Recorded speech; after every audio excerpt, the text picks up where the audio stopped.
Kia ora koutou, ngā mihi nui koutou. Great to always speak in front of such an esteemed community. My name's Geoff Simmons, leader of the Opportunities Party, and yeah, I've got to acknowledge my former boss, Peter Bushnell, from my first real job in the Treasury, as well as, of course, Nicola. Good to see you always. Spent a lot of time trying to yell over crowds with Nicola last year during the election campaign, getting squirted by water guns and the Arrow, which is an incredible spectacle. If you ever get the chance to see it, I recommend going there.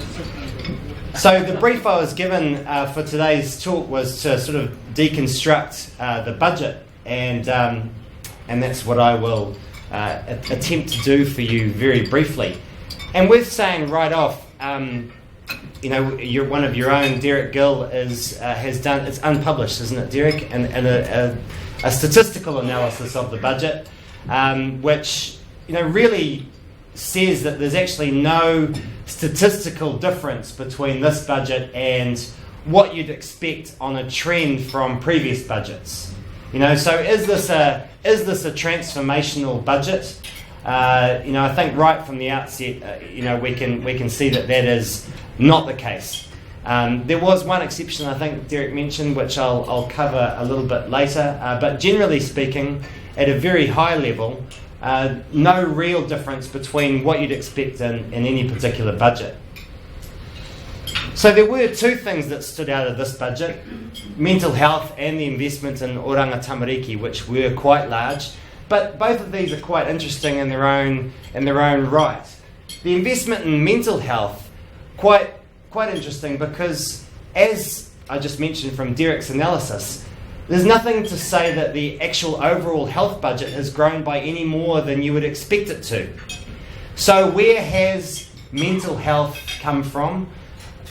In previous years, what you would have seen is more money going into shorter cancer times, or shorter cancer treatment times, or shorter heart treatment times, the sorts of things that the national government, the previous national government, was investing in. This government has invested a similar sort of amount into mental health. So the health budget has really grown by the same amount that you'd expect it to from recent years. It's just gone into mental health.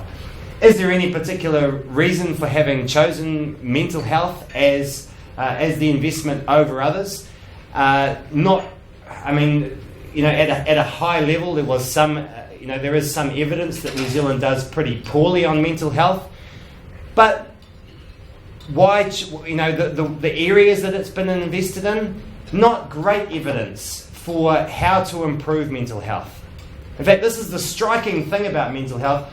No one really knows how to improve it. And certainly, if you go to the experts, they won't suggest putting more money into, setting up a treatment system, as this government had done. The sort of thing that they would suggest you to do, instead of the ambulance at the bottom of the cliff, referring to the photo, would be to put a fence at the top, and that's investing much more in helping at-risk teens with community-type projects, helping at-risk teens feel like they belong to something, if you like. Sports clubs, art clubs, those sorts of things tend to be the sort of thing what little evidence we have on mental health would suggest that you'd actually invest in. Oranga tamariki, another fantastic example of that point. Big investment from the government. Do we know that it really works? No, but we've put more money into it anyway. Again, the sort of investment that you'd expect to see if we really did want to improve at-risk youth, would be the sort of stuff that helps people stay in their own homes, helping really target that child poverty and reduce the stresses on those really low income households. So instead, we've given more money to bureaucrats, which I know some of you probably are ex-bureaucrats, with the greatest respect, but that not a lot of evidence that has really improved the lives of our poorest youth thus far. Good for Wellington, though. Great for Wellington. It's a transformational budget for Wellington, that's for sure, and I'm sure we'll see that in house prices very soon. So not really truly transformational otherwise. And the reason for this is because the big cost drivers are very little to do with well-being. Okay? So we have seen, superannuation is now increasing by $1 billion every year, each and every year, the cost. Okay? Health has gone up by $4.5 billion over 4 years, but it's only really the mental health services that are new. The rest of it is just keeping that juggernaut going. 4% inflation is what the health sector runs at. Okay, so just the cost to keep it going is at 4% more every year. So that's why we've seen both health and super chewing up more and more of our government spending in recent years, and will continue to right into the future. Education was the standout in Derek's analysis. It did actually get a little bit more, but most of that seems to be catch-up, because only really replacing the donations for deciles 1 to 7 was a really new investment there. And of course we all know we've got this massive infrastructure deficit. So this is the story of the really big cost drivers in our budget each and every year. New Zealand superannuation and health increasing to the point that in 2045 it's predicted to become half of government spending. So these things are going to continue to chew up more and more of our current levels of government revenue right out into the future. Do we increase revenue, or do we reform health and superannuation? And if we're really interested in long-term well-being, this is the question that we have to face. This is really the major challenge that any government has to face. But of course, what we tend to do is focus on the short term and instead just, have a little theatre each and every year at budget time to sort of show that we're doing something different. To me, this budget wasn't that different from the sort of social investment approach. It was standing on the shoulders of the incremental change of the social investment approach that Bill English was trying to put forward. Or if anything, it's probably less evidence based than that approach was. So the real problem here is that real transformation requires reprioritisation. It requires taking money from somewhere else if you're going to spend it better. But very few governments are prepared to do that sort of thing. Particularly, I think, a left-wing government, less willing to reprioritise spending in order to get some real transformational change.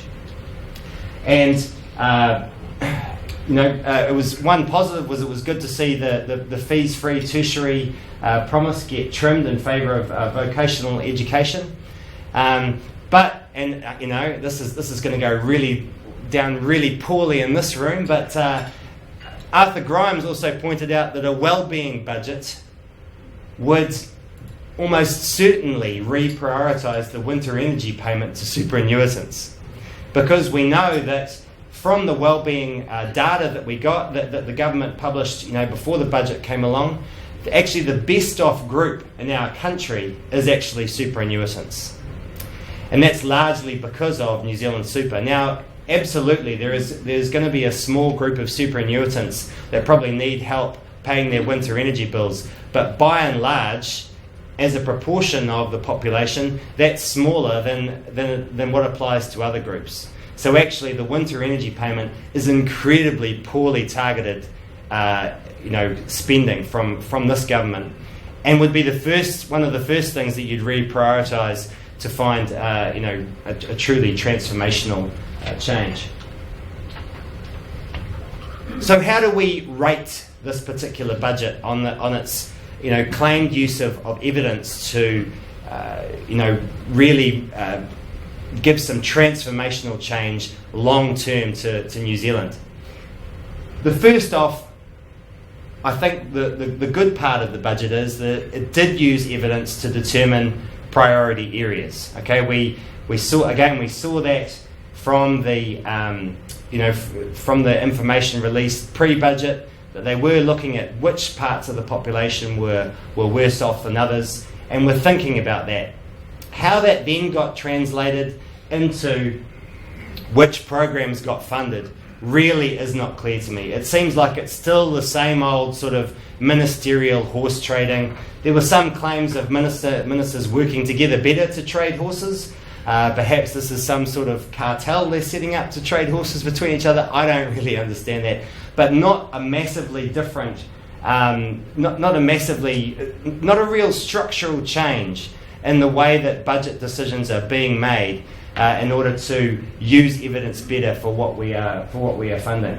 So no real evidence in which programs were funded. And lastly, and this is the big one for me, I think there's actually quite a good case for the government to relax the net debt targets in order to invest much more in infrastructure. But, and this comes with a big but, that we have to move away from the sort of pork barreling of infrastructure projects that we've seen, not from both colours of government in recent years. Both red and blue have done this, and frankly, I find it quite sickening. Funding projects in your local electorates, whether that's roads or rail or whatever. We absolutely have an infrastructure crisis and absolutely need to fund it more. But if we are going to leave this cost to future generations and ramp up our debt in the process, then we've got to get some better processes around how these infrastructure projects are decided. And I was expecting this from the Infrastructure New Zealand organisation that is being set up. I haven't seen anything yet. I still hold some hope, but it dwindles by the day. What we need to see is a list of the top infrastructure projects independently reviewed with a sense of what the return on investment on these different projects are, so that all people can see them, all people can talk about them, and make their own judgments on what cabs should be first off the list. We can't leave this any longer to a sort of black box exercise, which then ministers tend to get their fingers into at some point, and then we end up with stuff like the roads of national significance and the rail through Jacinda's electorate. These sorts of projects are really neat, and some of those absolutely may stand up with a proper business case behind them, but the public need to see that. They need to see that these things can stand on their own 2 feet.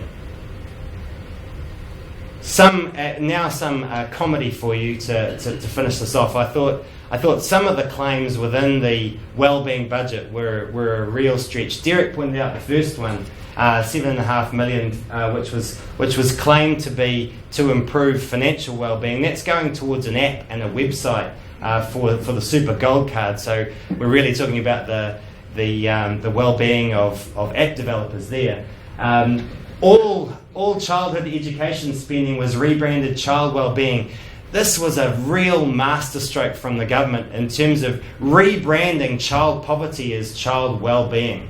And it completely went under the radar that no one noticed that the budget was almost silent on the issue of child poverty, which has been such a big deal up until now.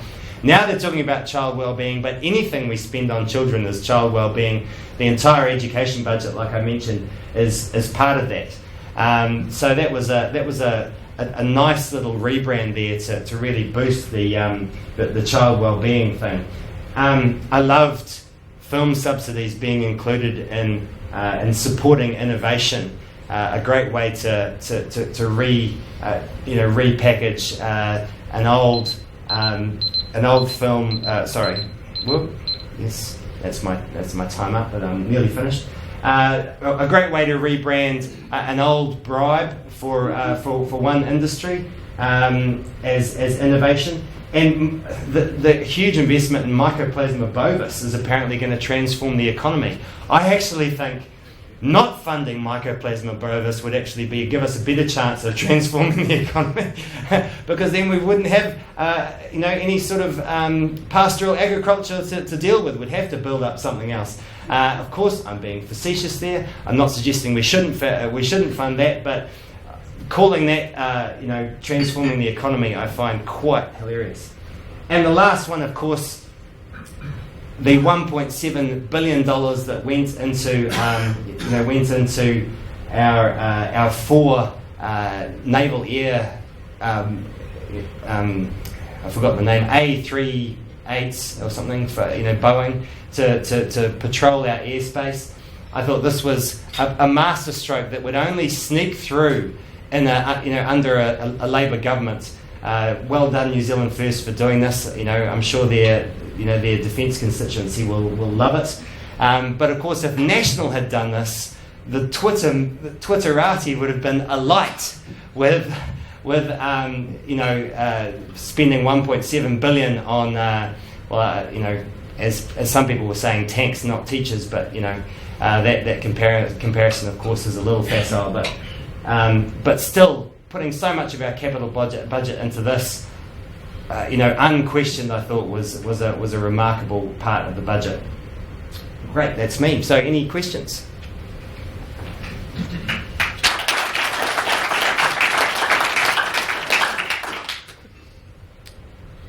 Questions? Comments? Stunned into silence. This is not like you. Can we go back Yes, Richard. to that slide, the one with the superannuitants and there. Here's the red. Here's the rest. This is the rest. Right. And this is health and super combined. Thank you. Yeah. So those are the 2 big things that need reform. It was interesting hearing a conversation just when people were arriving into the room about the Health Funding Authority, which was one of the great reforms of health sector reforms of the 90s that only lasted a year, sadly. And of course, Pharmac's been getting a lot of heat lately. The reason Pharmac's been getting a lot of heat is because it's the only part of the health sector that has any sort of fiscal discipline. It's quite remarkable, and that's actually been the creation of its own demise, because the rest of the health sector has got so much money. It's gotten over time, if you're constraining resources in one area and not in another, the disparity becomes very large. But NZ Super is the other area that will desperately eventually need some sort of review. Richard. I'm interested in your comment about infrastructure, and I wonder if you can define for me what you think the spends on infrastructure are. Is it all roading? Is it all internet technology? Is it housing? Is it hospitals? What infrastructure do you think we need to be spending more money on? Yeah, good question. Well, I don't think there's a role for government to be building houses. I think, with the exception of social housing, even that I think could benefit hugely from much more of the community sector getting involved. I think the government should be facilitating that. So I think, we're talking about hospitals, schools, waters. The 3 waters is going to be a massive issue coming up, particularly if we really want to intensify housing in Auckland. We need to provide decent water infrastructure, and of course the transport infrastructure as well. My understanding is that generally speaking, the sort of broadband infrastructure is being rolled out pretty well across the country. There's some issues around regional, really remote rural areas, but I think technology will take care of that. And Richard.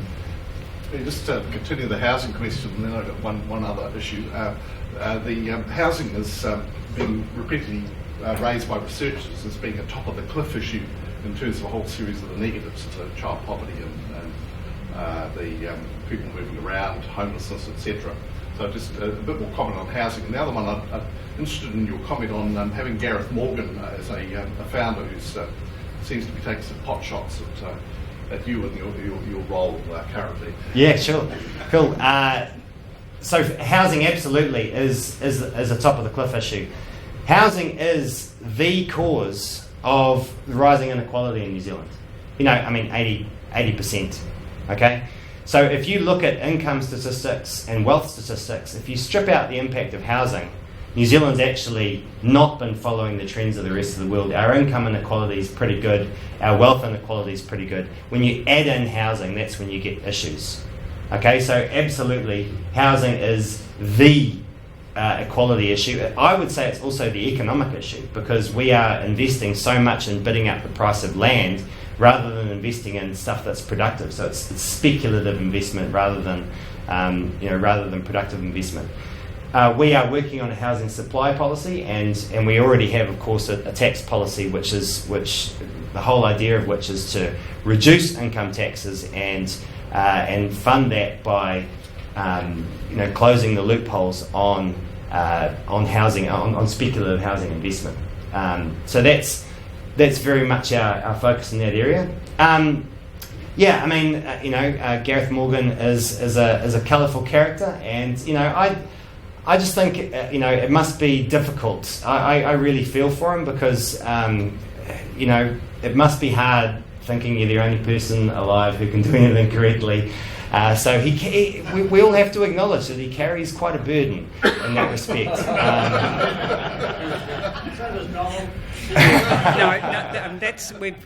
We've run out of time for more questions. So Debbie can. Thanks for the opportunity to speak, and always happy to come back and talk some more.